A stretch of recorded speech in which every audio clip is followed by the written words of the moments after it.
So hello and welcome my dear students. मैं फिर हाजिर हूँ आपको इस वीडियो में। हम लोग सीख रहे हैं, अभी तक क्या सीख रहे हैं? ग्रेविटेशन सीख रहे हैं। ओके, सो इस लेक्चर में हम लोग इससे पहले के वीडियो में अभी तक तो लगभग सारा जो थ्योरेटिकल पोर्शन है हमने उसको कवर कर लिया है। ओके, जो स्टार्ट हुआ था, ग्रेविटी क्या है, ग्रेविटेशन क्या है, उसके बाद ग्रेविटेशनल फोर्स, उसके बाद ग्रेविटेशनल फील्ड इंटेंसिटी, उसके बाद gravitational potential, potential energy, orbital speed and escape velocity, और उससे पहले हम लोग सीखे थे केपलर्स लॉ। ओके, सो ये सब हम सीख रखे हैं थ्योरेटिकल पोर्शन। आई होप आपने सारे वीडियो को अच्छे से देखा होगा, नोट बनाया होगा और उससे थ्योरेटिकल जो कंसेप्ट है उसको अच्छे से रियलाइज कर लिया होगा। सो अब जो है ये वीडियो हम बना रहे हैं, ये वीडियो बेसिकली थ्योरेटिकल पोर्शन हो गया है हमारा। अब इस वीडियो में हम जो कुछ अच्छे अच्छे न्यूमेरिकल्स हैं ग्रेविटेशन के, उसको हम डिस्कस करेंगे। ओके, सो ये वीडियो इंपॉर्टेंट है, आप कंसेप्ट सीख रखे हैं, अब इसको न्यूमेरिकल प्रैक्टिस के थ्रू देखेंगे कंसेप्ट का एप्लीकेशन किस तरह से होता है। एक छोटा सा थ्योरेटिकल पार्ट जो मिस कर रहा है उसको हम डिस्कस कर लेते हैं, वेटलेसनेस इन सैटेलाइट। अगर आप देखते होंगे स्पेस स्टेशन में जो एस्ट्रोनॉट होते हैं वो क्या होते हैं, एयर में फ्रीली मूव करते हैं, किसी भी पोजीशन में वो सो जाते हैं, कहीं पर भी सो सकते हैं फ्रीली, एकदम से वो क्या होते हैं, फ्री स्पेस में आराम से अपने आप को हैंग कर सकते हैं, लेट सकते हैं। ओके, सो वहां पे जो है कोई भी बॉडी या ऑब्जेक्ट जो है उसका वेट जो है जीरो हो जाता है। जो स्पेस स्टेशन है या फिर सैटेलाइट की बात करेंगे तो कोई बॉडी अगर उसमें रखा हुआ है कोई मास, तो उसका वेट आपको एपियर नहीं होगा। ओके, उसका वेट कुछ एपियर नहीं होता है। क्यों होता है तो चेक करते हैं उसको। सो स्टार्ट करते हैं हम। पहला टॉपिक जो है वेटलेसनेस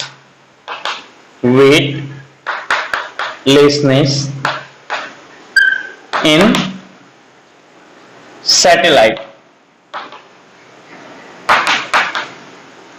सपोज कि ये हमारा अर्थ है और ये ऑर्बिट में एक सैटेलाइट है। ओके, यहां पे सैटेलाइट है, सैटेलाइट में कोई ऑब्जेक्ट है। चलो, अर्थ का मास तो m है, इसका मास हम m मान लेते हैं, और यहां से जो अर्थ के सेंटर से ऑर्बिट का रेडियस होता है वो r होता है। सो इस मास को अगर चेक करोगे तो सैटेलाइट के साथ साथ ये भी मास क्या है, एक कांस्टेंट स्पीड के साथ ऑर्बिट में क्या करता है, रिवॉल्व करते रहता है अराउंड द अर्थ। तो इस केस में अगर हम देखेंगे, सो अगर ये सैटेलाइट में है तो ये इस मास का अगर हम देखेंगे तो इस पे एक फोर्स लग रहा है, ग्रेविटेशनल फोर्स लग रहा है, और ये सैटेलाइट में होगा तो सपोज एक कांटेक्ट फोर्स लगेगा r। ओके, सो सैटेलाइट में एक ग्रेविटेशनल फोर्स लगेगा F minus r equal to mass of this body into suppose acceleration a। So F क्या होगा, ग्रेविटेशनल फोर्स होगा gmm by r square. Gravitational force इस पे earth के ग्रेविटेशन के कारण लगेगा, एक gravitational force gmm by r square, and r जो है रिएक्शन फोर्स,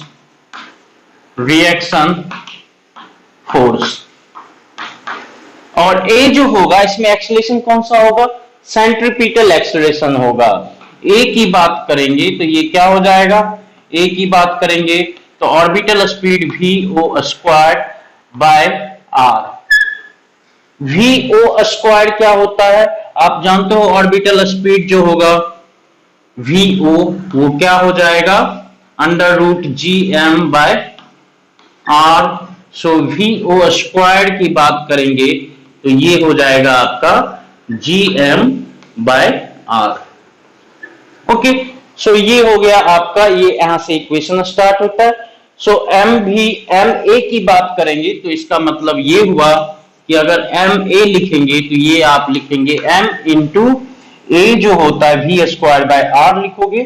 सो v स्क्वायर तो होता है gm बाय r, और एक r ये है तो r स्क्वायर हो जाएगा, r स्क्वायर हो जाएगा। It mean ma equal to क्या हो गया, ma इक्वल टू भी हो गया gm m by r square. So it mean ये क्या हो जाएगा, F minus R equal to M A है, F minus R equal to आपने एम ए लिखा, एफ भी है G M M by R square, R है और ये भी है G M M by R square, R square.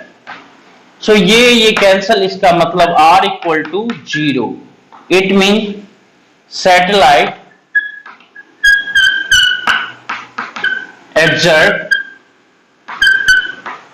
exert zero contact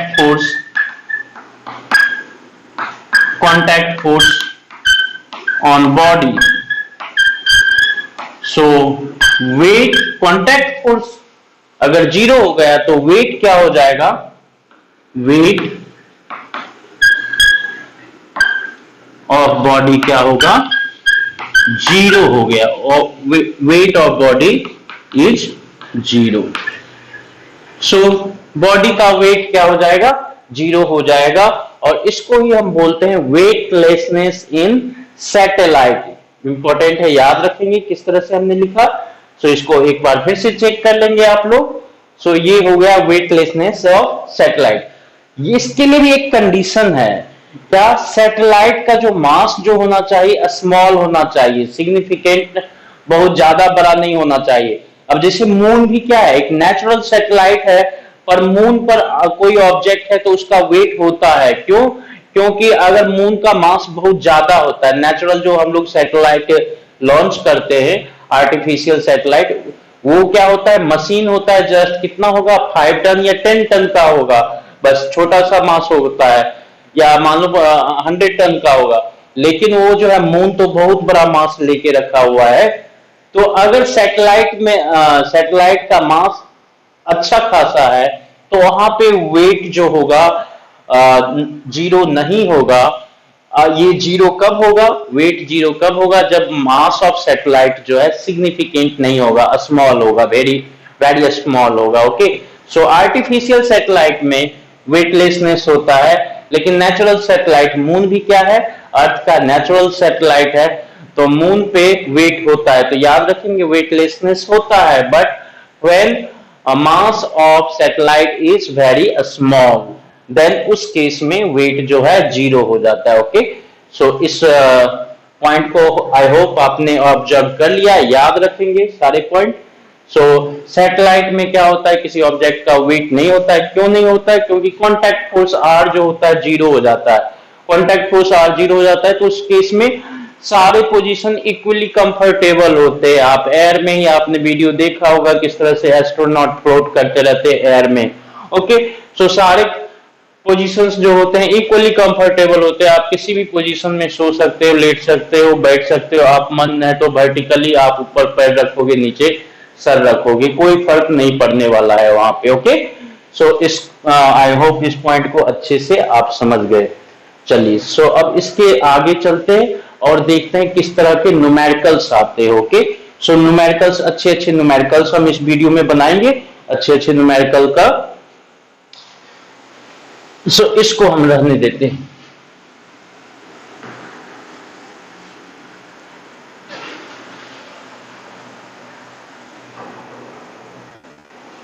numericals का डिस्कशन, हम न्यूमेरिकल्स को नोट नहीं कर रहे, यहाँ पे एक पिक्चर में आपको दिखा दिया जाएगा, उसको आप जूम करके देख सकते हो अच्छे से। ओके, सो पहला न्यूमेरिकल हम लेते हैं, ये यहाँ पे 10-15 न्यूमेरिकल्स है, जनरल ये सिंगेज का है वो।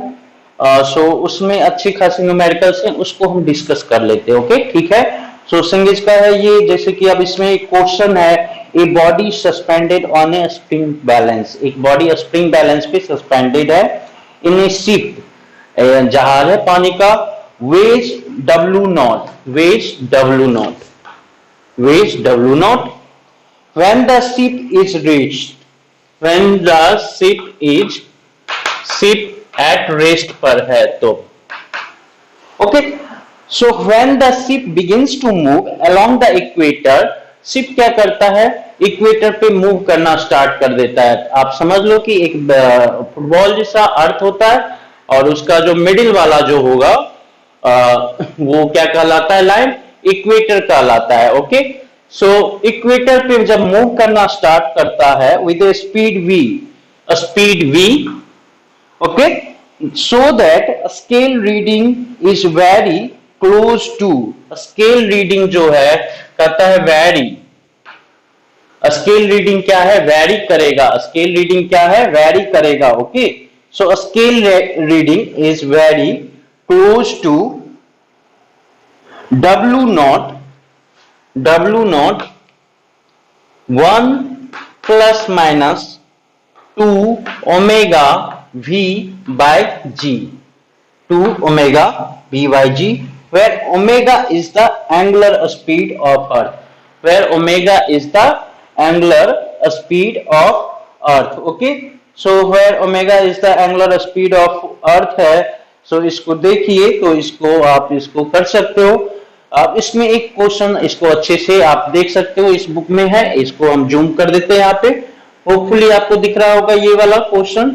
सो इसको आप एक अच्छे से नोट कर सकते हो और फिर हम इसको डिस्कस कर लेते हैं। चलिए, सो अब देखो ये अर्थ है, तो अर्थ रोटेट करते रहता है, रोटेट करते रहता है, हमें एक्सपीरियंस नहीं होता है, लेकिन आप जनरली रात और दिन क्या होता है, due to rotation of earth ही होता है। अर्थ जो है अपने एक्सिस पे रोटेट कर रहा होता है और उसका जो सरफेस का जो वेलोसिटी होता है इक्वेटर पे अच्छा खासा होता है, अप्रोक्सीमेटली 12,000 किलोमीटर पर आवर होता है, 12,000 किलोमीटर पर आवर होता है। ओके, सो अच्छा खासा वैल्यू होता है अर्थ के सरफेस का जो लीनियर स्पीड काउंट करेंगे तो। और इस केस में तो वो जब रोटेट करेगा तो मान लो कि ये जो है अर्थ है आपका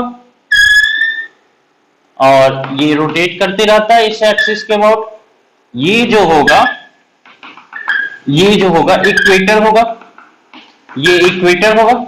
सो इस केस में अगर शिप रेस्ट पर है तो भी इस पे देखेंगे तो वेट क्या होना चाहिए, एक्चुअल वेट जो होना चाहिए आपको, एक्चुअल वेट की बात करेंगे तो क्या होना चाहिए, mg होना चाहिए। एक्चुअल वेट क्या होना चाहिए, mg होना चाहिए, बट वेट जो है एक्चुअल ये होता है आपका mg माइनस, यहां पे ये जो अर्थ रोटेट कर रहा होता है, तो मैंने ही बताया था कि g का वैल्यू क्या होता है, अर्थ के रोटेशन के कारण इफेक्टेड होता है। सो उस केस में वेट की बात करेंगे तो सपोज mg को हम f भी बोल सकते हैं, और ये जो होगा इसका जो सेंटीपीटल फोर्स लगेगा mve square by r, mve square by r।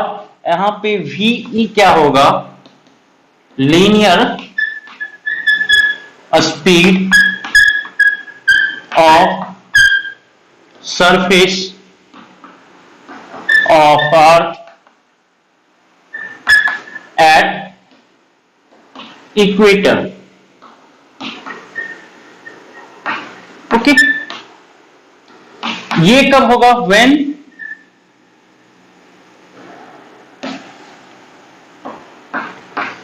ship is at rest। अब क्या है, शिप भी मूव करना शुरू कर दिया, शिप भी क्या है, मूव करना शुरू कर दिया। इफ शिप भी इस पे मूव करना शुरू कर दिया v स्पीड से, स्टार्ट मूविंग विथ स्पीड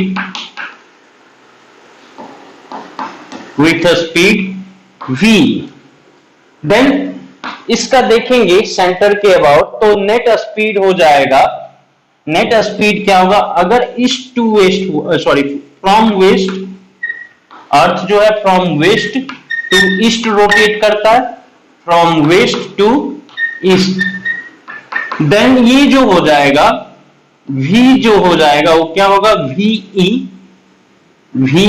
मान लेते हैं इसको, v1 की बात कर लेते हैं, ve प्लस v हो जाएगा। देन उस केस में अच्छा, ये वाला जो है जब रेस्ट पर रहेगा तो ये W होता है, और तो ये W नॉट जो हो जाएगा mg minus mv v square by r. इस केस में अभी जो है ये centrifugal force due to rotation of earth only consider कर रहे हैं, शिप जो है रेस्ट पर है, तो रिजल्टेंट जो होगा स्पीड इसका देखेंगे तो वी के इक्वल होगा। अब speed from east west to east, west to east इस तरह से रोटेट करता है, इस तरह से रोटेट करता है अर्थ, और शिप भी जो है सरफेस पे ऐसा मूव करना स्टार्ट कर दिया। सो शिप का जो वेलोसिटी इस एक्सिस के अबाउट देखेंगे, इस एक्सिस को अगर आप स्टैंडर्ड मानेंगे तो लीनियर स्पीड जो हो जाएगा वी प्लस वी।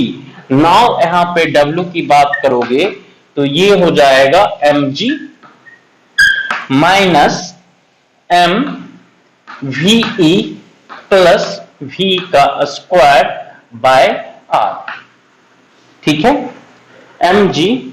अब देखो यहां पे ये क्या हो जाएगा W माइनस, अगर आप क्या करोगे W नॉट माइनस W कर दो, या फिर W माइनस W नॉट कर देते हो। Okay, so W minus W not कर देते हैं, W माइनस W नॉट। सो ये W माइनस W नॉट कर देंगे तो mg तो खत्म हो गया, mg क्या हो गया, खत्म हो जाएगा, और ये माइनस माइनस के साथ प्लस हो जाएगा।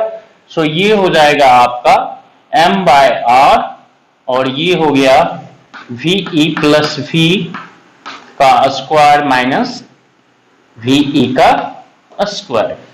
ओके, अब देखो यहां पे ये क्या होगा, ये W माइनस W नॉट जो हो जाएगा आपका minus m V square plus V square plus 2ve V minus V square. So ये हो जाएगा आपका W माइनस W नॉट, ये हो जाएगा आपका माइनस m, और ये वी स्क्वायर कैंसल, और ये हो गया आपका 2ve यहां पे r भी होगा, यहां पे r भी होगा, ठीक है। चलो ये हो गया आपका 2ve v हो गया, 2ve v हो गया यहां पे। अब देखो ये जो हो गया यहां पे ये वाला टर्म हमने नेग्लेक्ट कर दिया, एच v जो होगा बहुत शिप क्या है, ship 20 kilometre per hour, 20 not per hour, 25 not per hour, मतलब कि 20 किलोमीटर से 40 किलोमीटर पर आवर की स्पीड से वो मूव करता है इन द ओशियन, और अर्थ का जो ओशियन का सरफेस होगा वो मूव कर रहा है। वी का वैल्यू जो होता है अप्रोक्सीमेटली 12,000 किलोमीटर पर आवर होता है। ओके, सो 12,000 किलोमीटर पर आवर के कंपैरिजन में 20 और 30 की बात करेंगे तो क्या है, नेग्लिजिबल है। सो ये v जो है बहुत छोटा होता है इसके कंपैरिजन में, तो v square plus 2ve v को अप्रोक्सीमेटली हम क्या मान लेते हैं, 2ve v मान लेते हैं, ठीक है। सो इसीलिए हमने इसको हम यहां इस तरह से लिख देते हैं। होपफुली वो दिख रहा होगा, एक बार चेक करने दीजिए। नहीं, हाँ, सो अब ये दिख रहा है। सो वहां पे एक बार फिर से अगेन चेक कर लेते हैं। सो ये जो होगा when ship at rest, then जो है अपरेंट वेट मिलेगा, एट इक्वेटर की बात करेंगे तो ये मिलेगा आपको। शिप स्टार्ट करता है मूव करना, from west to east move करना स्टार्ट करता है, from west to east move करना स्टार्ट करता है। देन ये जो हो जाता है आपका ये इस तरह से, देखो ये वेट की बात करेंगे तो mg माइनस दिस वन आ गया। अब इसमें से W में से इसको आप माइनस करोगे तो mg तो खत्म हो गया। अब ये हो जाएगा माइनस वी प्लस v का स्क्वायर बाय r, और ये वाला माइनस है तो ये प्लस हो जाएगा, plus mve square. Okay, then हम डायरेक्ट हम लिख रहे हैं इसको, डायरेक्ट हमने लिखा तो ये देखो यहाँ पे माइनस ये m बाय r कॉमन ले लेते हैं। सो ये हो जाएगा, ये प्लस हो जाएगा, ये माइनस हो जाएगा, तो ये इसका स्क्वायर करेंगे V square 2VE V minus VE square, ये plus VE square minus VE square cancel, ये V square plus 2VE into V। अब ये V जो है छोटा सा, ये VE के कंपैरिजन में क्या होता है, बहुत बहुत छोटा होता है। ओके, V जो है, V का वैल्यू क्या होता है, 20 से 30 या 40 ऐसा कुछ होता है, बस उससे ज्यादा नहीं होता है, ज्यादा से ज्यादा 60 होगा। ओके, सो V जो है ये अर्थ के लीनियर स्पीड, अर्थ के सरफेस के लीनियर स्पीड जो कि 12,000 kilometre per hour, 13,000 kilometre per hour है, उसके कंपैरिजन बहुत बहुत छोटा होता है। सो इसका वैल्यू जो है, इसका वैल्यू जो है इसके इक्विवेलेंट ही होगा, लगभग इसके बराबर ही होगा। ओके, सो इसीलिए हमने V स्क्वायर को नेग्लेक्ट कर दिया इसमें से। सो अब आपको बचा W minus W naught equal to minus M by R, और ये हो गया आपका 2VE V।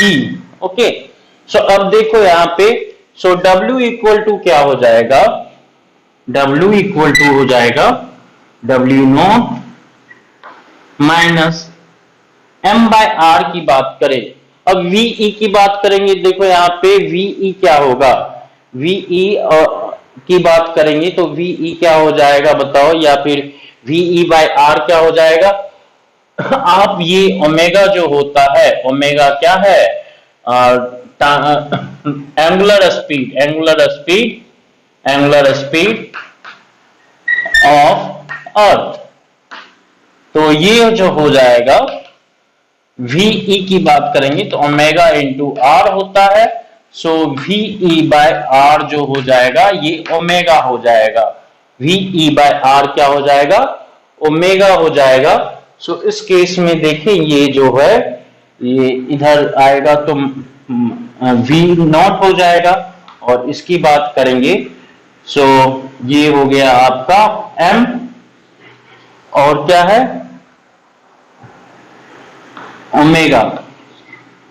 Omega into V, ठीक है, M ओमेगा इंटू V हो गया। चलिए ठीक है जी, इसको हम इस तरह से लिख सकते हैं, कोई दिक्कत नहीं है। ओके, सो ये आप इसको इस तरह से लिख सकते हो।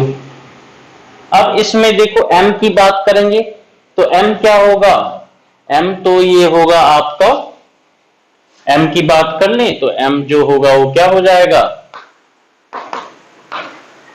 Omega naught by G, omega naught sorry W naught by G हो जाएगा। M की बात करेंगे तो W नॉट बाय G हो जाएगा। ओके, सो इस केस में अब इसको हम मिटा देते हैं।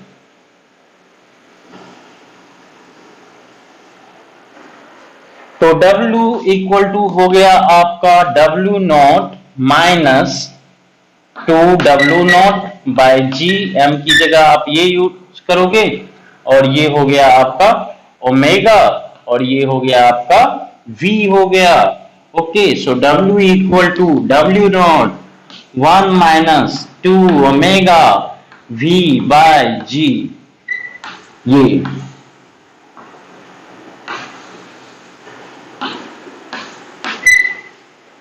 when ship moves from west to east। Okay, so ये हो गया। अब सिमिलरली जब ये देख लो अच्छे से, आप इसको नोट कर लोगे तभी ये अच्छा से समझ में आएगा किस तरह से सर ने किया है। ओके, नहीं तो फिर भूल जाते हैं, जब तक आप एक बार लिखोगे नहीं तो भूल जाओगे। अब जब है when ship जो है moves from east to west, अर्थ हमेशा ऐसे ही रोटेट करेगा, वेस्ट से ईस्ट। ओके, अर्थ जो है हमेशा वेस्ट से ईस्ट रोटेट करेगा, वेस्ट से ईस्ट रोटेट करेगा, और शिप जो है इसके सरफेस पे ईस्ट से वेस्ट चलेगा। सो इस केस में V2 की बात करेंगे तो V2 इक्वल टू हो जाएगा VE minus V, VE minus V हो जाएगा। और अब हम बात करेंगे W का, तो इस केस में ये हो जाएगा mg minus m VE minus V का square divided by R। Okay, again W minus W not करेंगे, W माइनस W नॉट करेंगे तो ये हो जाएगा आपका ये जो होगा 2m VE V bye R हो जाएगा, 2m VE V bye R हो जाएगा। इसमें पहले वाले में माइनस आया था, जैसे माइनस आया वैसे ही इसमें प्लस आ जाएगा। सो इस केस में W जो हो जाएगा W नॉट 1, और ये जो हो जाएगा आपका, इसमें माइनस आया था तो इसमें प्लस हो जाएगा omega 2 omega V by G, 2 omega V by G। जैसे उसमें minus 2 omega V by G आया वैसे ही उसमें plus 2 omega V by G आ जाएगा। ओके, सो होपफुली समझ गए। आपको पहले ही कंसेप्ट बता दिया था कि G जो है इफेक्टेड होता है due to rotation of earth. ऐसे तो एक्चुअल में क्या होना चाहिए था, mg ही होना चाहिए था अगर रेस्ट पर है। तो अगर ये रेस्ट पर भी शिफ्ट है या कुछ है तो due to rotation of earth mg के इक्वल ना होके mg से कम ही होता है, mg से कम होता है, ये mve square by r। Okay, so mg से कम होता है। ओके, सो इसको हम अब मिटा देते हैं। नेक्स्ट क्वेश्चन पे आते हैं, और भी बहुत अच्छा अच्छा क्वेश्चन है।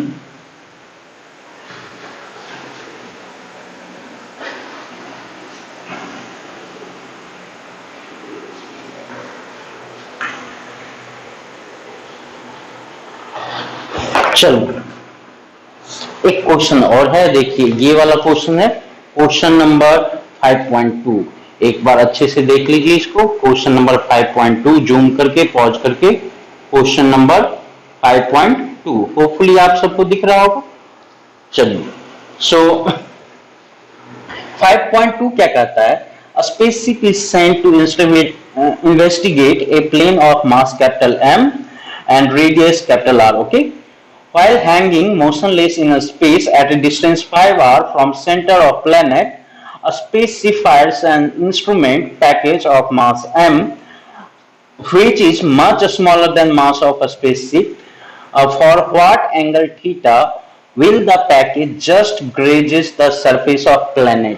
ग्रेज करने का मतलब जस्ट टच करके, जैसे कि मान लो ये, जैसे कि मान लो कि क्या है, ये है बोतल, ये बोतल है, तो ऐसा मान लो कि ये अर्थ का सरफेस है, अर्थ का सरफेस है, तो जस्ट ग्रेज करने का मतलब ये जस्ट जो है ये क्या है, ये जस्ट टच करके चला जाए, ये जस्ट जो है टच करके चला जाए, टच करते हुए इसको।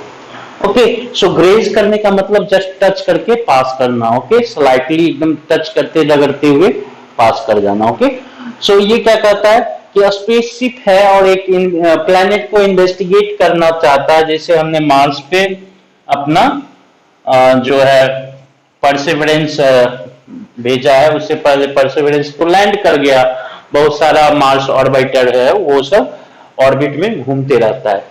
तो आपने क्या किया, ये जो है मान लेते हैं कि यहां से स्पेसशिप है, यहां से ये डिस्टेंस इसका m है, और ये इसके सेंटर से क्या डिस्टेंस दे रखा है, सेंटर से डिस्टेंस दे रखा है आपका 5r, इसका radius r, m theta v nought. So इसका जो मास है, ये इंस्ट्रूमेंट जो है ऑर्बिटर, उसका मास m है, इसको v नॉट से आपने फेंका और ये थीटा एंगल पे। ओके, और ये इसका जो रेडियस है r है, और सेंटर टू सेंटर डिस्टेंस जो है ये हमारा क्या है 5r है। ओके, ठीक है जी। सो इसमें क्या कहता है, which is much smaller than mass, कहता है for what angle theta will the package just grazes the surface of planet. Okay, so hopefully आपको ये दिख रहा होगा पूरा क्वेश्चन। नहीं, इसमें लेफ्ट करना पड़ेगा, थोड़ा सा एडजस्ट करना पड़ेगा, हाँ इस तरह से।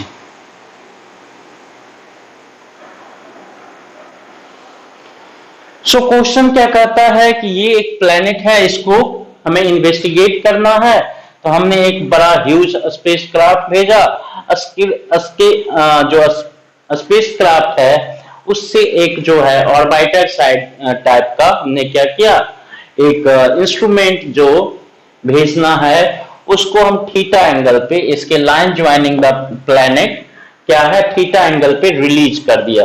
तो इसका दो कंपोनेंट होगा, देखो ध्यान दो, तो ये वाला होगा v नॉट साइन थीटा और ये वाला हो जाएगा v naught cos theta. Okay, और ये जस्ट ग्रेज करता है। तो ग्रेज करने का मतलब क्या है कि चलो ये जो है इसका पाथ जो होगा, पाथ ऐसा होगा। ओके, सो यहां पर देखो, यहां पे पाथ होगा इसका कुछ, तो ठीक है भाई।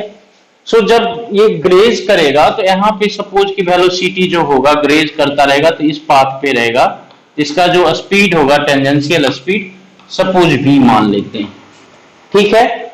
सो अब देखो ये जो है ऑर्बिटर इंस्ट्रूमेंट, ऑर्बिटर बोल सकते हो, ऑर्बिटर सैटेलाइट जैसा, और ये इंस्ट्रूमेंट और ये प्लैनेट को एक सिस्टम कंसीडर करो, ये दोनों मास को, स्मॉल m ऑर्बिटर और प्लैनेट m को एक सिस्टम कंसीडर करे, तो इस पे कोई एक्सटर्नल फोर्स नहीं लग रहा है, एक्सटर्नल फोर्स कुछ भी नहीं लग रहा है। ओके, सो एक्सटर्नल फोर्स कुछ भी नहीं लग रहा है, तो इस केस में क्या होगा, और ये ग्रेविटी में काम कर रहा है, तो इसमें कौन कौन सा कंसेप्ट यूज करेंगे, एक तो conservation of angular momentum, conservation of angular momentum, दूसरा कंजर्वेशन ऑफ एनर्जी।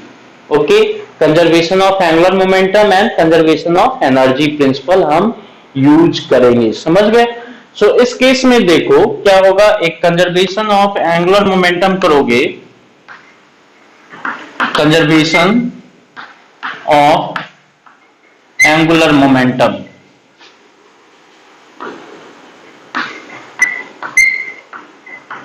तो ये जो वेलोसिटी है, ये जो है line joining centre to centre उससे थीटा एंगल बना रहा है, उसका एक कंपोनेंट होगा ये v naught cos theta, v naught cos theta, और ये परपेंडिकुलर कंपोनेंट होगा v naught sine theta.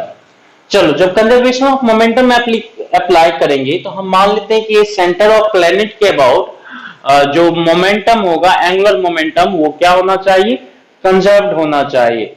Centre of planet के अराउंड जो है ये ऑर्बिटर का एंगुलर मोमेंटम क्या होना चाहिए, कंजर्व्ड होना चाहिए, क्योंकि ये जब रिलीज कर दी तो इस पे कोई एक्सटर्नल एजेंट नहीं है फोर्स लगाने के लिए। ओके, सो इस केस में इसका देखें तो ये इसका line joining, centre to centre line joining के परपेंडिकुलर डायरेक्शन में वेलोसिटी कंपोनेंट है v नॉट साइन थीटा। तो एंगुलर मोमेंटम आप जानते हो क्या होता है, m v p cross r cross p होता है ना, r क्रॉस p होता है। Okay, so r cross p मतलब कि r क्रॉस mv।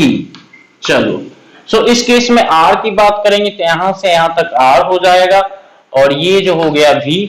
सो अगर देखेंगे तो मैग्नीट्यूड में r क्रॉस p की बात करोगे तो ये m भी r साइन थीटा हो जाएगा, क्योंकि वेलोसिटी का डायरेक्शन, मोमेंटम का डायरेक्शन इधर है, r का डायरेक्शन इधर है, तो ये क्या हो जाएगा p m भी एंड r, सो m भी साइन थीटा। मैग्नीट्यूड की बात करेंगे तो एंगुलर मोमेंटम याद रखेंगे, एंगुलर मोमेंटम क्या होता है, r cross p। Okay, so angular momentum की बात करेंगे तो मैग्नीट्यूड में देखें तो ये क्या हो जाएगा, v sine theta, v naught sine theta into m into ये जो डिस्टेंस है, परपेंडिकुलर वाला ले लिया तो ये r हम लिख सकते हैं, और जब ये यहां पे ग्रेज करने के लिए पहुंचेगा तो इसका तो वेलोसिटी का डायरेक्शन टेंजेंशियल डायरेक्शन में ऐसा होगा। सो सपोज यहाँ पे वेलोसिटी v है, okay, initial velocity v not है, यहाँ पे वेलोसिटी जो है हमारा v है। सो V इंटू M इंटू, अब इस सेंटर से ये डिस्टेंस कितना होगा, ये हो जाएगा आपको R, सो MVR। चलो ठीक है जी, और ये R की जगह आप यहाँ पे क्या लिख सकते हो, 5R। क्या लिख सकते हो, 5R, 5R, ये 5R है, इसको हम एक बार फिर से मिटा के लिख ही देते हैं। So MV0 sin theta into 5R equal to MVR। So यहां से देखो ये क्या हो जाएगा, MVR, ये सब हो गया। सो V का वैल्यू देखोगे तो ये हो गया 5 MR कैंसिल कर लेते हैं, 5V0 sin थीटा। चलो, सो ये आपको मिल गया यहाँ पे V का वैल्यू। अब क्या है दूसरा, कंजर्वेशन ऑफ एनर्जी प्रिंसिपल। याद रखेंगे ग्रेविटेशन में जितना भी इस तरह के क्वेश्चन होंगे उसमें ज्यादा से ज्यादा कंजर्वेशन ऑफ एंगुलर मोमेंटम के साथ साथ मैक्सिमम में आपको conservation of energy principal use करना पड़ेगा। सो यहाँ पे जितना टोटल सिस्टम का एनर्जी है उतना ही जो है यहाँ पे एनर्जी होना चाहिए। सो यहाँ पे जो एनर्जी होगा, कंजर्वेशन ऑफ एनर्जी प्रिंसिपल की बात करेंगे तो conservation of energy principal. So conservation of energy principal की बात करेंगे तो यहाँ पे टोटल एनर्जी की बात करेंगे तो काइनेटिक एनर्जी ½ mv0 स्क्वायर, और पोटेंशियल एनर्जी देखेंगे तो आप जानते हो पोटेंशियल एनर्जी का फॉर्मूला क्या होता है, minus of G m1 m2 बाय r, minus of G m1 m2 बाय separation between them r। So यहाँ पे पोटेंशियल एनर्जी ये होगा। अब जब ये यहाँ पे आ गया ग्रेज कर रहा है तो इसका स्पीड v है, तो काइनेटिक एनर्जी हो गया ½ mv स्क्वायर। और यहाँ पे पोटेंशियल एनर्जी की बात करेंगे तो ये देखो m स्मॉल m, यहाँ पे कैपिटल M, दोनों के बीच का separation r। So minus, surface पे जब आ जाता है कोई बॉडी तो आप क्या लिखते हो, उसका पोटेंशियल एनर्जी। जैसे अर्थ के सरफेस पे कोई बॉडी है, ये अर्थ है और हम लोग उसके सरफेस पे ही होते हैं, तो हमारा मास मान लो कि m है, अर्थ का मास m होता है और हमारे और अर्थ के सेंटर के बीच का सेपरेशन r होता है, तो पोटेंशियल एनर्जी होता है minus gm m by r। आप जानते हो इस तरह से potential energy at surface of earth लिखते हैं किसी बॉडी में जिसका मास स्मॉल m है, तो पोटेंशियल एनर्जी हो गया ये वाला। सो आपको पहले ही बता दिया गया है ये।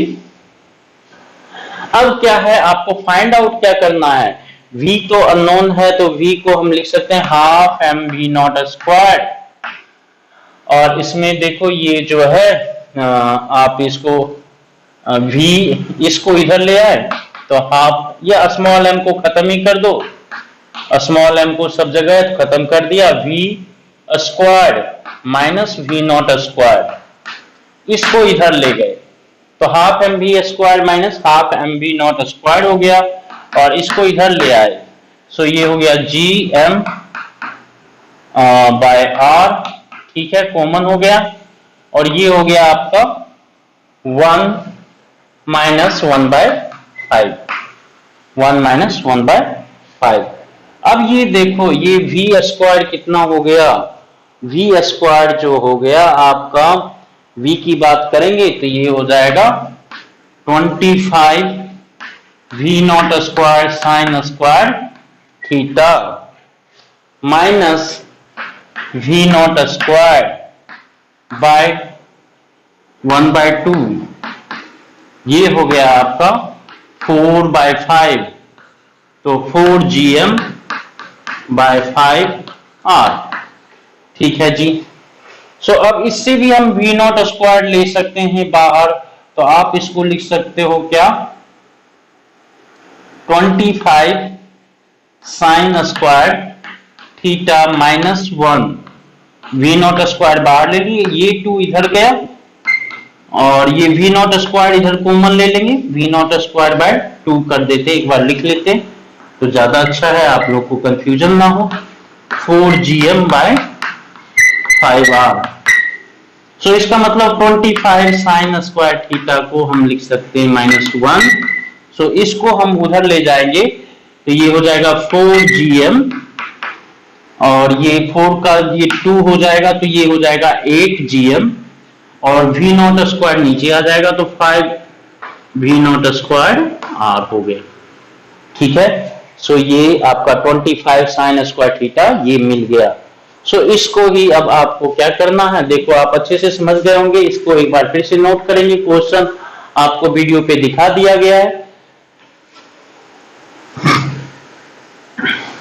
चलो, सो इसको हम क्या करेंगे, 25 साइन स्क्वायर थीटा -1 ये हो जाएगा आपका 8gm by 5v naught square r। So इसका मतलब 25 sine square theta equal to हो गया आपका 1 + 8gm by 5v naught square r। इसका मतलब इसका अगर स्क्वायर रूट कर दें तो 5 साइन थीटा इक्वल टू हो जाएगा 5 साइन थीटा इक्वल टू हो जाएगा 1 + 8gm by 5v naught square r का होल का power 1/2। Okay, so sine theta equal to 1/5 1 + 8gm by 5v naught square r, okay का हाँ। So theta equal to sine inverse 1/5 1 + 8gm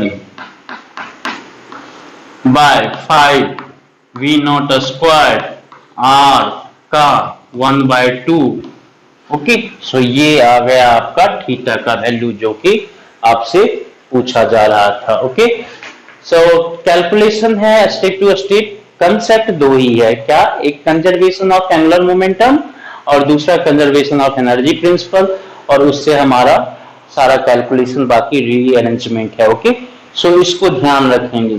चलो similar question एक और है, जैसे कि आप देखोगे एग्जांपल 5.3 आपको कैमरा पे ला रहे, इसको आप होपफुली अच्छे से देख पाएंगे। देखिए,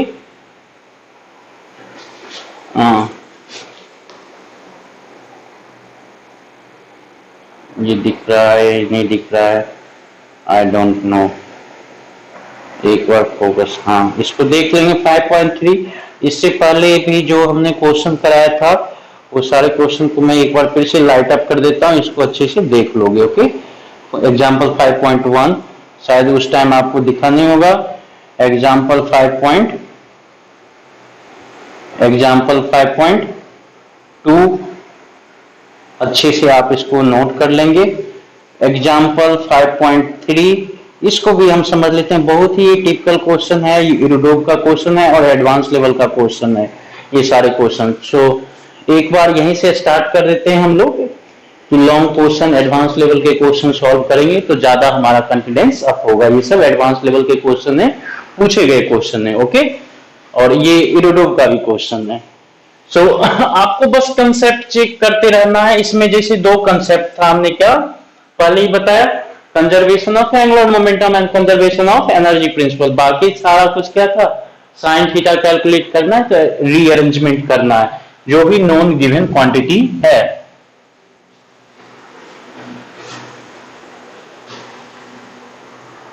सो नेक्स्ट जैसे कि क्वेश्चन है, इसमें क्या कहता है, a particle is projected from point A that is at a distance 4r from center of the earth with a speed v1 in direction making 30 degree with line joining the center of earth and point A as shown. Find a speed v1 of particle if particle passes grazing the surface of earth. Consider gravitational interaction only between these two. Okay, so आपको पूछा जाता है find a speed v1 of particle if particle passes grazing the surface of earth. Okay, so ये जो है question इस तरह का है। ये क्या है, हमारा प्लैनेट मान लो तो अर्थ है, इसका रेडियस r है और इसका मास कैपिटल M है। अब क्या करते हो आप, इससे इसके सेंटर से आपने चला गया 4r डिस्टेंस पे, कितना 4r डिस्टेंस पे। अब इसका लाइन ज्वाइनिंग द सेंटर जो है ये है। अब इससे 30 डिग्री के एंगल पे, 30 डिग्री के एंगल पे v1 स्पीड से आपने फेंका है। ओके, एक पार्टिकल को फेंक दिया जिसका मास हम मान लेते हैं, मास गिवन है, मास जो है नहीं गिवन है, चलो ठीक है, मास स्मॉल m मान लेंगे, कोई दिक्कत नहीं है, ठीक है। सो पॉइंट ए से इसको फेंका गया और ये क्या करता है, ग्रेज करता है। तो मान लेते हैं कि इसका पाथ समवेयर ऐसा है, तो ये इस तरह से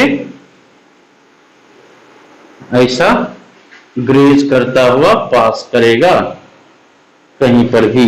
ओके, सो ये ग्रेज करता है, ये ग्रेज कर रहा है। सपोज यहां पे ग्रेज किया, एम को यहां पे लिख देते, ये सपोज यहां से ग्रेज करता हुआ, टच करता हुआ इधर पास करेगा और ये पाथ बनाएगा। चलो ठीक है। सो अब क्या करेंगे, फिर से वही कहानी है, इसमें कोई इसमें अंतर डिफरेंस नहीं है। ओके, सो इस केस में फिर से वही कहानी है, ग्रेज करता है तो पूछ रहा है क्या कि v1 का वैल्यू क्या होगा। v1 ऑफ पार्टिकल, एक particle passes grazing the surface of earth, consider gravitational interaction only. Very similar question, आपको v1 बताना है जब ग्रेज कर रहा है। तो हम मान लेते हैं यहाँ पे v1 स्पीड है और यहाँ पे मान लेते हैं कि इसका जो टेंजेंशियल स्पीड होगा v2, ठीक है। So again conservation of angular momentum की बात करेंगे, conservation of angular momentum, conservation of angular momentum similar question है। उसमें थीटा पूछ रहा था, इसमें थीटा गिवन है, थीटा गिवन है तो आपको v1 पूछ रहा है। सो कंजर्वेशन ऑफ एंगुलर मोमेंटम मान लेते हैं कि इसका मास स्मॉल m है, एंगुलर मोमेंटम। सो इस केस में जब इससे फेंका गया तो एंगुलर मोमेंटम देखेंगे तो इसका दो कंपोनेंट होगा, एक इधर होगा और एक इधर होगा। ओके, सो एक इधर की बात करें तो ये जो हो गया perpendicular line joining, perpendicular to line joining the centre जो है उसको ही कंसीडर करेंगे। ये वाला अलोंग द लाइन ज्वाइनिंग वाला देखेंगे तो इसके से क्या होगा, इसके सेंटर से पास करेगा। So perpendicular to line joining जो वेलोसिटी कंपोनेंट होगा वही मैग्नीट्यूड में कंट्रीब्यूट करेगा, और अलोंग द लाइन ज्वाइनिंग इस डायरेक्शन में चाहे इस डायरेक्शन में वो सेंटर से पास करेगा, वो एंगुलर मोमेंटम में कंट्रीब्यूट नहीं करेगा। सो ये v परपेंडिकुलर की बात करोगे तो v परपेंडिकुलर क्या हो जाएगा बताओ तो, v परपेंडिकुलर हो जाएगा आपका v1 का परपेंडिकुलर। सो v1 और sine 30 degree, sine 30 degree. So conservation of angular momentum, line joining the centre to centre line joining जो है उस पे परपेंडिकुलर कंपोनेंट वेलोसिटी का v1 साइन थीटा है, तो इनिशियली जो है एंगुलर मोमेंटम होगा m v1 साइन 30 डिग्री और इनटू जो है परपेंडिकुलर डिस्टेंस या मोमेंट ऑफ आर्म की बात करेंगे तो 4r इक्वल टू, अब यहाँ पे जब आता है तो हमें नहीं पता कि क्या स्पीड होगा, तो हम मान लेते हैं कि v2 स्पीड होगा। सो हम यहाँ पे मान लेते हैं m v2, और जब ये टच करता हुआ पास कर रहा है तो इसका मतलब इसका वेलोसिटी जो होगा इस रेडियस पे, ये वेलोसिटी क्या होगा, टेंजेंशियल डायरेक्शन में होगा। इसका मतलब इसके सेंटर से जो line joining centre to centre distance होगा उस पे परपेंडिकुलर होगा v2, तो आप डायरेक्टली लिख सकते हो m v2 into r। So यहाँ से v2 और v1 में एक रिलेशनशिप मिल रहा है, m r cancel, sine 30 degree होता है आपका 1/2, ठीक है जी, और ये होता है 4 और ये होता है आपका v2, m r cancel. So v2 equal to क्या मिला आपको, 2v1, v2 इक्वल टू आपको मिल गया 2v1। चलिए ठीक है, तो एक ये मिल गया। दूसरा क्या होगा बताइए, कंजर्वेशन ऑफ एंगुलर मोमेंटम हो गया, conservation of energy principal, conservation of energy principal.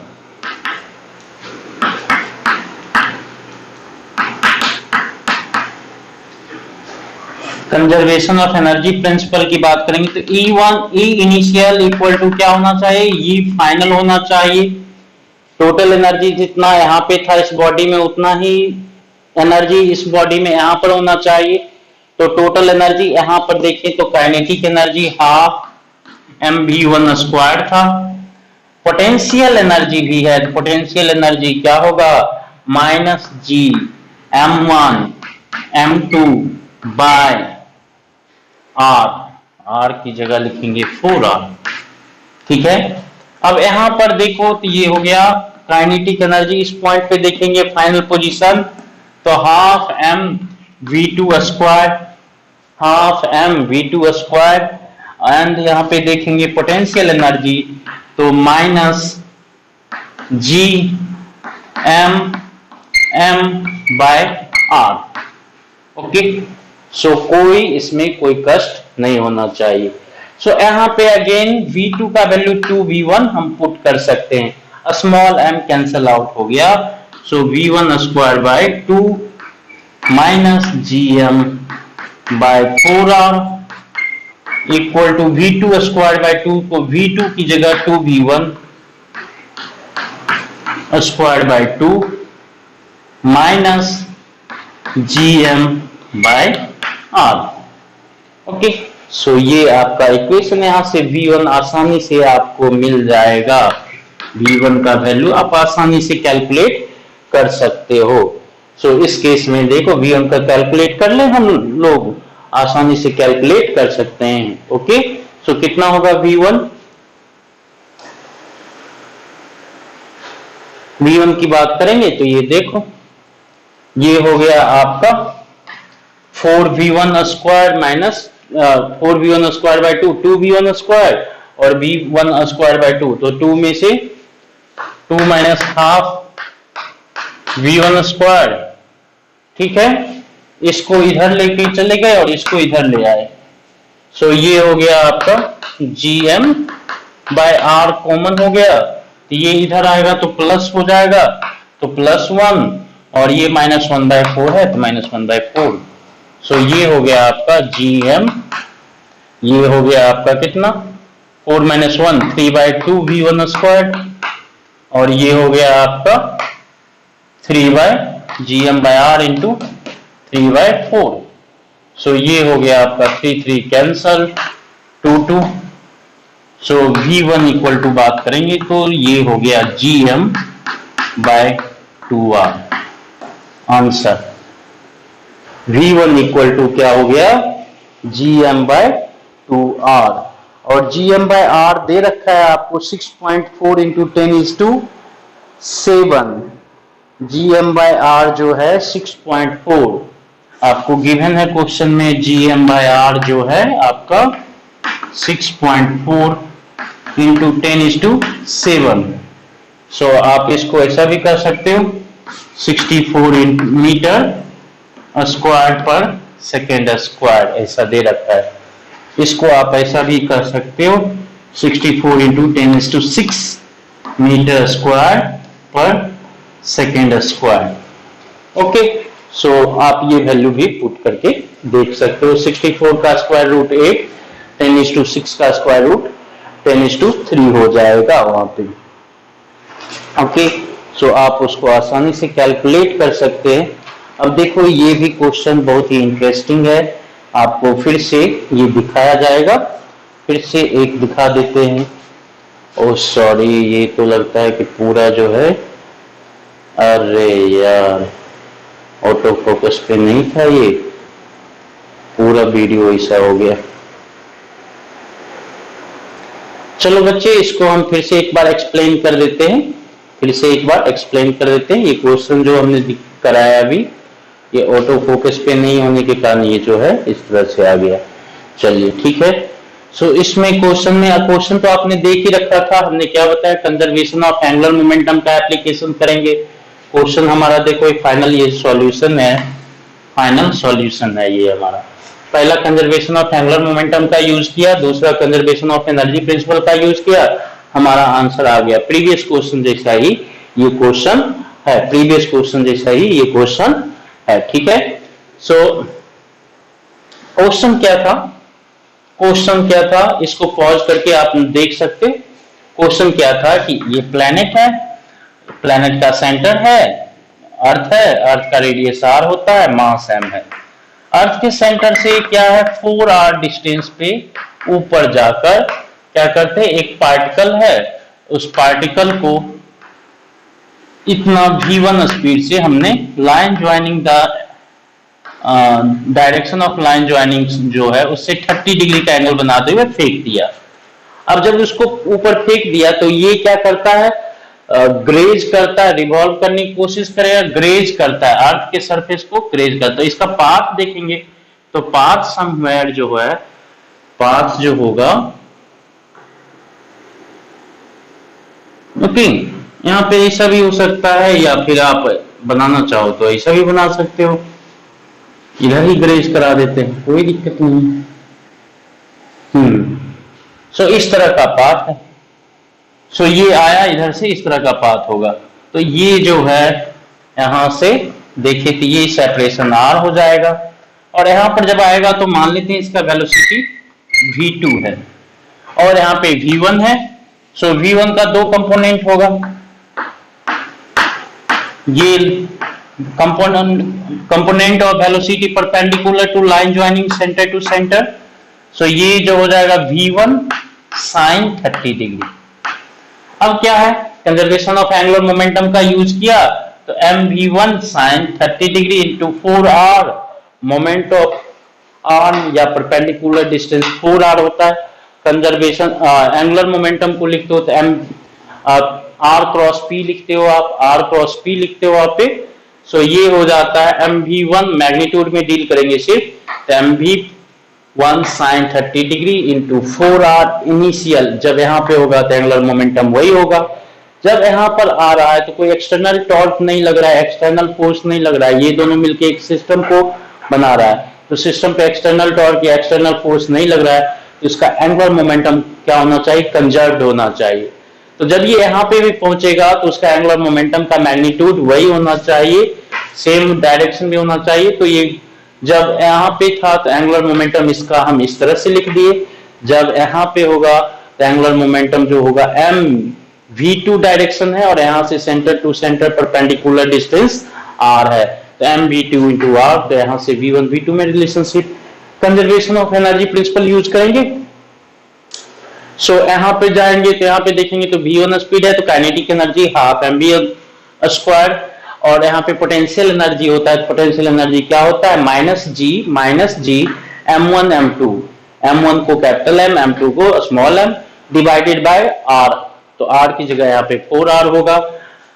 अब जब यहाँ पे पहुंच जाएगा तो इसके पास काइनेटिक एनर्जी है v2 के क्रॉसपोंडिंग हाफ mv2 स्क्वायर, और पोटेंशियल एनर्जी जो होगा minus G m1 m2 divided by separation between them r। Okay, so ये अब इसको ही हम v2 की जगह पे 2v1 लिख सकते हैं। तो ये एक इक्वेशन, एक unknown, you have to calculate v1। So v1 का कैलकुलेशन आपने देखा होगा पीछे वीडियो में, क्या आया, capital Gm by 2r and Gm by r का वैल्यू भी गिवन है आपको क्वेश्चन में 6.4 इंटू 10⁻7। अगर आप देखोगे इसको तो 64 इंटू 10⁻6 भी लिख सकते हो, जिससे आसानी से आप बाहर निकाल सकते हो। 64 का होगा स्क्वायर रूट 8 एंड 10⁻6 का हो जाता है 10⁻3। तो ऐसे क्वेश्चन को इस तरह से किया जाता है। ये क्वेश्चन पूछा गया क्वेश्चन है एडवांस में। ओके, सो इस तरह के क्वेश्चन को याद रखेंगे, ग्रेजुएशन में जब आएगा तो इस तरह से करेंगे।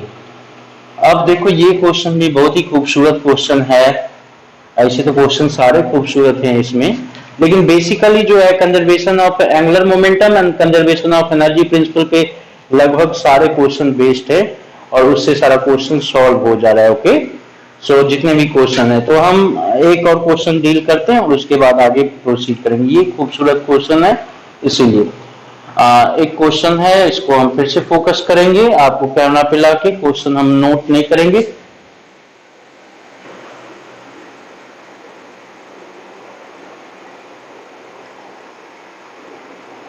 ये क्वेश्चन नंबर 5.4 एग्जाम्पल 5.4 इसको हम अच्छे से करते और फिर आप देखेंगे एग्जाम्पल जो है 5.5। ओके, तो ये एग्जाम्पल 5.5 भी देख लेंगे, 5.4 भी देख लेंगे अभी। सो अभी फिर से इसको हम अपने उस पर चले जाते हैं।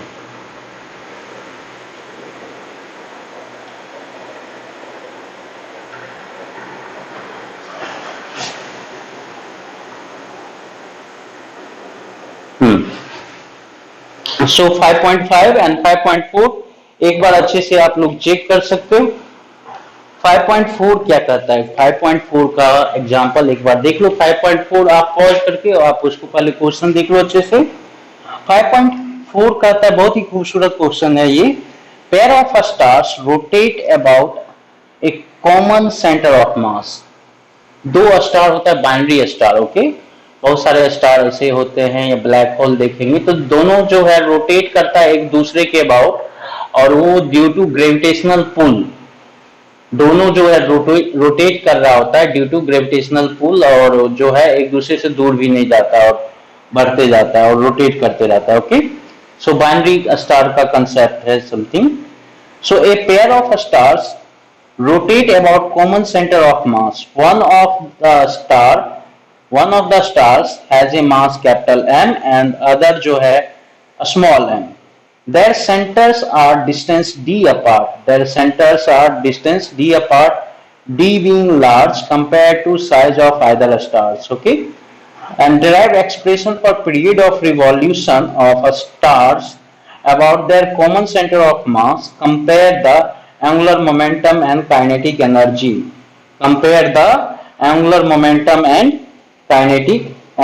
चलिए ठीक है जी। सो ये है आपका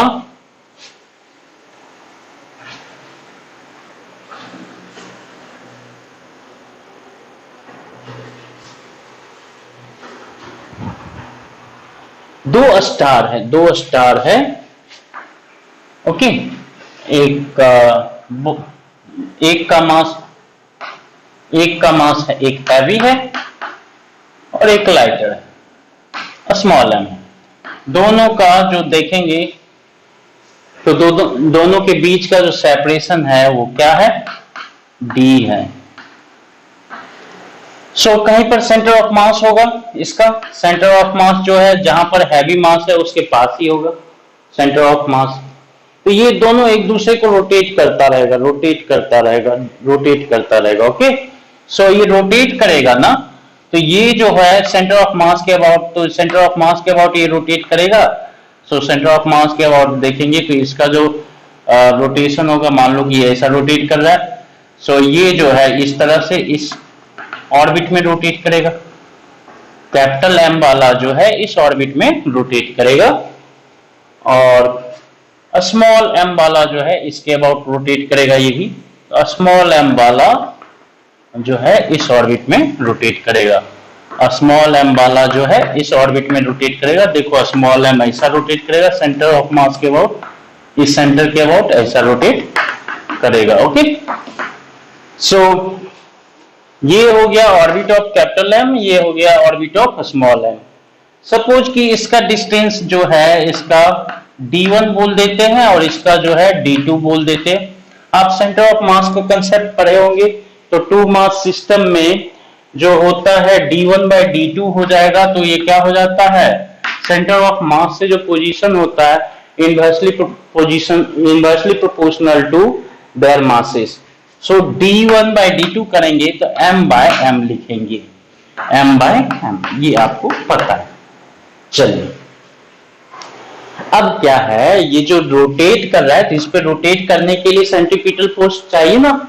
विदाउट सेंट्रीपिटल फोर्स कोई भी ऑब्जेक्ट रोटेट नहीं कर सकता, रिवॉल्व नहीं कर सकता। ओके, सो इसको सेंट्रीपिटल फोर्स भी क्या होता है, centripetal force by external mean या बाय कुछ अदर मीन प्रोवाइड कराया जाता है रोटेशन के लिए। ओके, वो फ्रिक्शन होता है, कॉन्टैक्ट फोर्स होता है और सैटेलाइट के केस में ग्रेविटेशनल पुल होता है। सो इस दोनों के बीच का जो ग्रेविटेशनल पुल है वही इसका, इस पर भी सेंट्रीपिटल फोर्स लगेगा, वही इस पे सेंट्रीपिटल फोर्स लगेगा। इस पर जो है मेंस के एग्जाम में भी ऐसा क्वेश्चन आया हुआ था। 4 मास दे रखा है और उसका टाइम पीरियड पूछ रहा है। ओके, सो सेंट्रीपिटल फोर्स जो लगेगा, याद रखेंगे इसको, और d1 by D two equal to this one होगा, और d1 को d के टर्म में लिखेंगे, तो d1 को d के टर्म में लिखेंगे तो क्या होगा, capital M by capital M plus small m into D हो जाएगा, और d2 को लिखेंगे आप तो ये हो जाएगा स्मॉल m बाय d1 की बात करेंगे ना, d1, हाँ सॉरी d1 की बात करेंगे तो स्मॉल m होगा ना यहाँ पे, हाँ m इज टू m इस रेशियो में आना चाहिए, तो स्मॉल m होगा, और ये capital M plus small m into D, d1 by d2 जो है small m is to capital M होता है, obviously inversely proportional to their masses. Then d1 plus d2 क्या है, d1 प्लस d2 जो है d के इक्वल है, तो d को आप d1 को d के टर्म में लिखोगे, d2 को d के टर्म में लिखोगे, तो इस तरह से आप लिखोगे, आसान है, ये तो समझ गए। अब इस पे जो ग्रेविटेशनल पुल लगेगा वही सेंट्रीपिटल फोर्स लगेगा। सो सेंट्रीपिटल फोर्स जो होगा इस पे लगेगा किसी भी मास पे, तो कैपिटल M पे फॉर M के लिए लिखेंगे, तो सेंट्रीपिटल फोर्स होगा, इस सेंटर से देखेंगे तो इस सर्कल रेडियस d1 पे ये कर रहा है, तो इसका मान लेते हैं कि एंगुलर स्पीड जो है ओमेगा 1 है, और ये इसका रेडियस ऑफ है रोटेशन। सो ये सेंट्रीपिटल फोर्स हो गया, वो क्या होगा, ग्रेविटेशनल फोर्स, और ग्रेविटेशनल फोर्स किसके वजह से होगा, इस दोनों का जो ग्रेविटेशनल फोर्स है GMM by D square. Okay, so इसके लिए ये होगा, और फॉर स्मॉल m के लिए सेंट्रीपिटल फोर्स लिखेंगे तो स्मॉल m मान लेते हैं कि ओमेगा 2 स्क्वायर, ओमेगा 2 जो है एंगुलर स्पीड है, और d2 है इसका रेडियस ऑफ कर्वेचर या radius of orbit, so m omega square r होता है, m ओमेगा स्क्वायर r होता है ना भाई, हाँ m ओमेगा स्क्वायर r होता है, mv square by r, so m omega square r हो गया, ये m ओमेगा 2 स्क्वायर और d2, और इसको जो सेंट्रीपिटल फोर्स मिलेगा वो क्या मिलेगा, इसके ग्रेविटेशनल पुल के कारण, तो इसका सेंट्रीपिटल फोर्स भी ग्रेविटेशनल फोर्स के इक्वल हो गया, और इसका सेंट्रीपिटल फोर्स भी ग्रेविटेशनल फोर्स के इक्वल हो गया। ओके, सो इसमें देखोगे ये डी स्क्वायर है, ये डी स्क्वायर है, सो इस केस में देखो तो ये क्या हो जाएगा, बताओ तो आप क्या लिख सकते हो इसको, ओमेगा 1 का स्क्वायर क्या होगा, capital M cancel, capital M cancel हो गया, सो ये हो गया आपका GM by d1 D square, omega 2 square की बात करेंगे तो ये, या फिर आप ऐसा भी कर सकते हो, आप ऐसा भी कर सकते हो, यहां से सीधा दिख रहा है m omega 1 square d1 equal to m omega 2 square d2, so ये omega 1 square by omega 2 square कर दे तो ये हो जाएगा m by m into d2 by d1, but देखो यहाँ पे ये m बाय m क्या हो जाता है, m बाय m क्या हो गया, d1 बाय d2, सो ये हो गया आपका d1 by d2 into d2 by d1, सो ये हो गया omega 1 square by omega 2 square equal to क्या हो गया जी, ये हो गया आपका, देखो 1 हो गया, ये क्या हो गया 1 हो जाएगा। ऑब्वियसली भाई अगर कोई रॉड रोटेट कर रहा होता है तो रोटेशनल मोशन में आपने पढ़ा है, इस पॉइंट का जो एंगुलर स्पीड होता है वही एंगुलर स्पीड इस पॉइंट का होगा, चाहे ये इस पॉइंट के अबाउट रोटेट करे, यहाँ पर जो फिक्स पॉइंट है, चाहे यहाँ पर चाहे यहाँ पर, बॉडी में किसी भी पॉइंट का किसी भी पॉइंट के रिस्पेक्ट में क्या होगा, एंगुलर स्पीड इक्वल होगा, आप जानते ही हो। So omega 1 equal to omega 2 equal to आप बोल दो ओमेगा, दोनों का टाइम पीरियड तो इक्वल ही होना है। सो आप इसको क्या करते हैं, ओमेगा को कैलकुलेट भी कर सकते हो, ओमेगा को आप कैलकुलेट कर सकते हो। ओमेगा को कैलकुलेट करोगे तो ये देखो आप क्या लिख सकते हो, ओमेगा को किसी एक से भी ले लो, कोई दिक्कत नहीं है। यहाँ पे एम एम कैंसल हो जाएगा और ये जो होगा, ओमेगा की बात करेंगे तो जी एम, और ये हो गया D1 into D square, D1 into D square. अब D1 का वैल्यू ये आप लिख सकते हो, यहाँ पे कोई दिक्कत नहीं है, D1 का ये वाला वैल्यू लिख सकते हो यहाँ पे। सो हम इसको मिटा देते हैं, अब इसको यहां तक नोट कर लेंगे और बाकी हम इसको मिटा देंगे। सो यहाँ पे देखो ये क्या हो जाएगा, omega equal to G M, और D1 का वैल्यू, ये वाला D1 का वैल्यू, D1 का वैल्यू हो जाता है ये M D by M plus M, और ये इसके साथ डी स्क्वायर, ठीक है। सो इस केस में ओमेगा, ये जी और ये एम एम कैंसिल हो जाएगा, देखो ये वाला एम प्लस एम रह जाएगा और नीचे ये क्या हो जाएगा, डी क्यूब हो जाएगा। ओके, सो ये हो जाएगा आपका डी क्यूब हो जाएगा। ओके हाँ, और ये जो बेसिकली ओमेगा स्क्वायर होगा, ये ओमेगा स्क्वायर होगा। सो ओमेगा स्क्वायर होगा ये, और ओमेगा इक्वल टू हो जाएगा under root G M plus M D Q.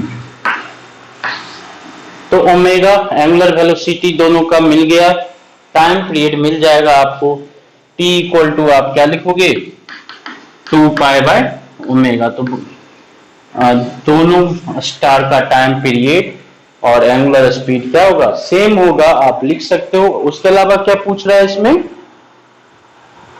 Compare there angular momentum and kinetic energy, compare there angular momentum and kinetic energy. चलिए सो इसको हम मिटा देते हैं, ओमेगा मिल गया आपको।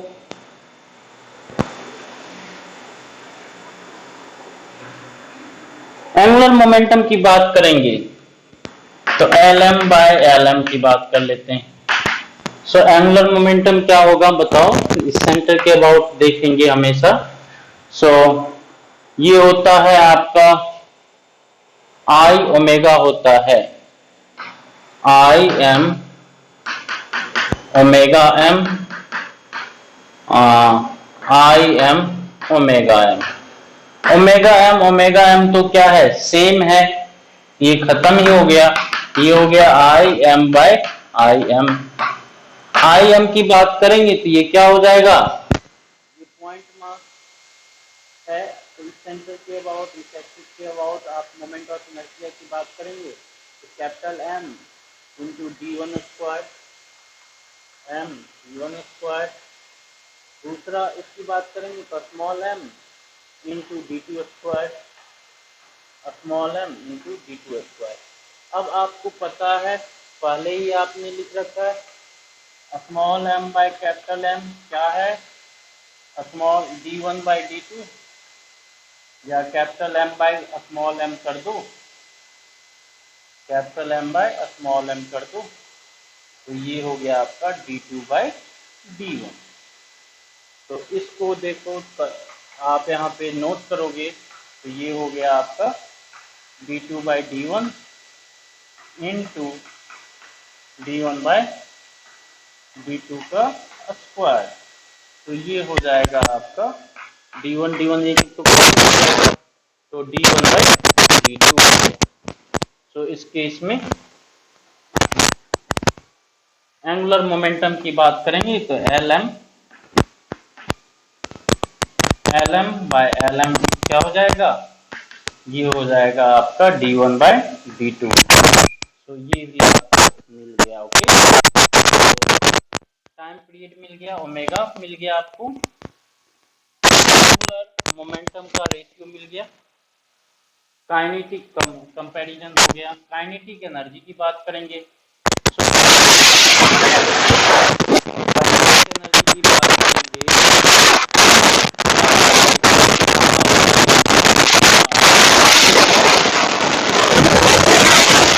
या फिर आप लिखेंगे half IM omega M square. Okay, तो ये हो गया आपका, या फिर kinetic energy Km by Km की बात करोगे तो ये होता है LM square by, sorry 2IM P square by 2M kinetic energy होती है। Kinetic energy P square by 2M होता है।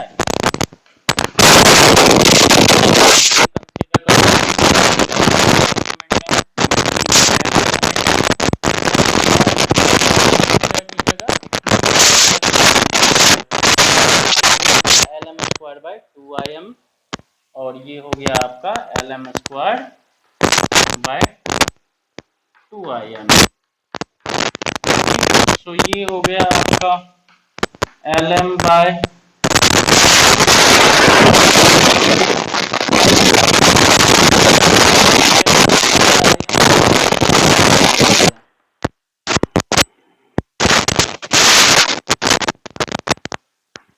अब देखो यहाँ पे ये क्या था, LM बाय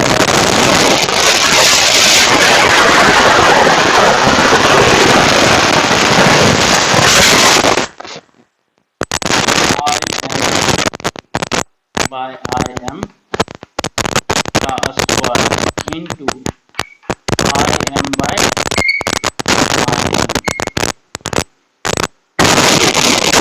ये क्या हो जाएगा, K बाय KM की बात करेंगे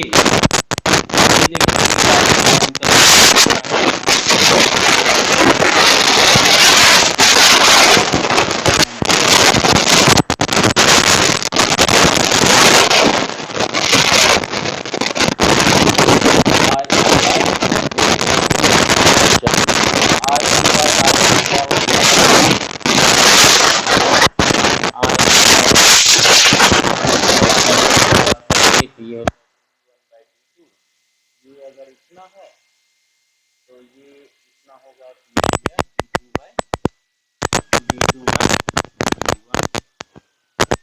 बाय